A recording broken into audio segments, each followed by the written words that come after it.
Donc, chaque génération reçoit un héritage de la précédente et prépare celui de la suivante.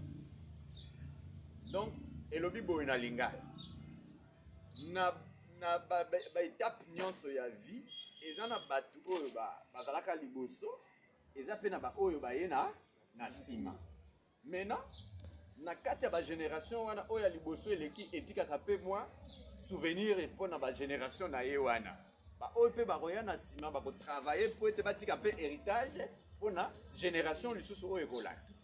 Ozo comprendre? Donc c'est comme ça biloko wana ezali kokende. Maintenant biso génération oyo il faut tomeka kokoma oyo babengi histoire po ete bana na biso ntango nyonso bayeba kotanga biso na mikolo ekoya. Même soyo okufi soki osali génération na yo eloko ya malamu nkombo na yo ekokufa te. Ozo se comprendre? C'est-à-dire que na falansi balobi boye nous sommes cette génération qui écrit l'histoire que nos enfants liront demain. Donc, biso selon nous, il faut dans la génération wana oyo tokotika makambo oyo même biso tokufi ba siècle na ba siècle, il faut elobelaka kombo na biso. C'est ça oyo ezali ya motuya. Maintenant, nazali ko poser question moko. Donc le vrai question pour nazali ko tuna na esika wana ezani. Ne donc pas que possédons-nous dans la question oyo tozo ko se poser nini oyo biso tozali na yango. Mais que laisserons-nous après notre passage? Qu'est-ce que nous possédons? Nini o peut tika na boleki na biso na se ya mabele. Ce sont des choses que nous devons connaître. Des fois il y a des moments où tu n'as pas eloko te. Hein? Ngana eloko te parce que nous posons cette question là. Je n'ai rien. Qu'est-ce que nous avons? Qu'est-ce que nous possédons?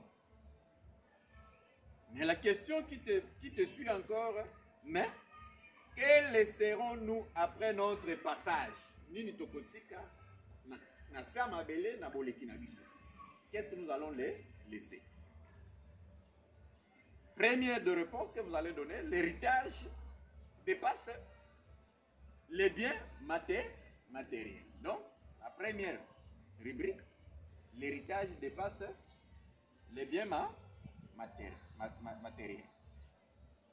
Donc, eloko oyo tiki comme wana babenga ngoni héritage ngona lingala babenga abozu oyo tiki ubo mengo eleki oyo pesi ya ba bien boy.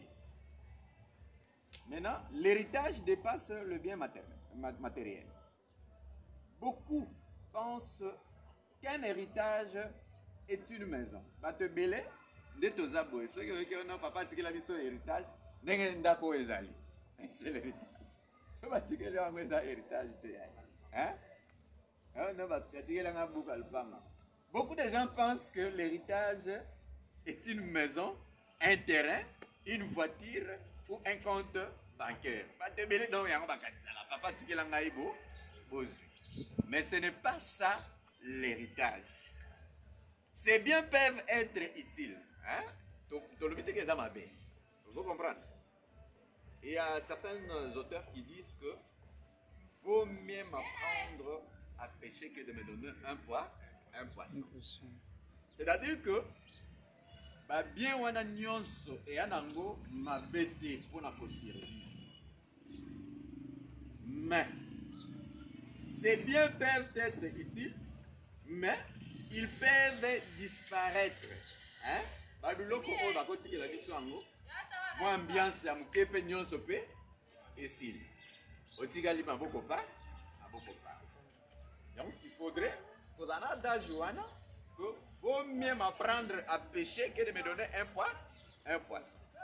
C'est plus important.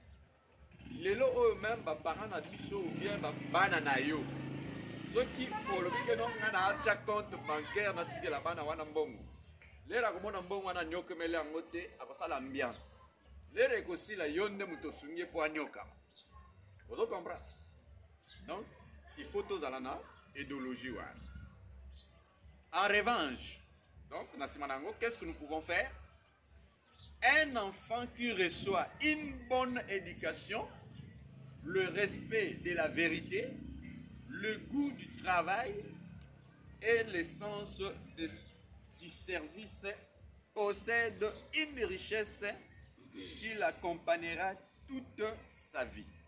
Est-ce que tu comprends, non? C'est-à-dire que le vrai richesse est années. Moi, il faut tout tirer éducation aux ezali ya mala ya malamu. Respect azala mutu oyo azali na intégrité oyo alobaka solo. Et puis azala na goût ya kosala musala. Donc ndenge ba ya construction azosala, c'est ça le vrai travail. Ce qui papa na ye atikela ki mbongo na compte bancaire akozala inapte physique ye moko ako travailler mutu na ye te pour être aluka 10 francs.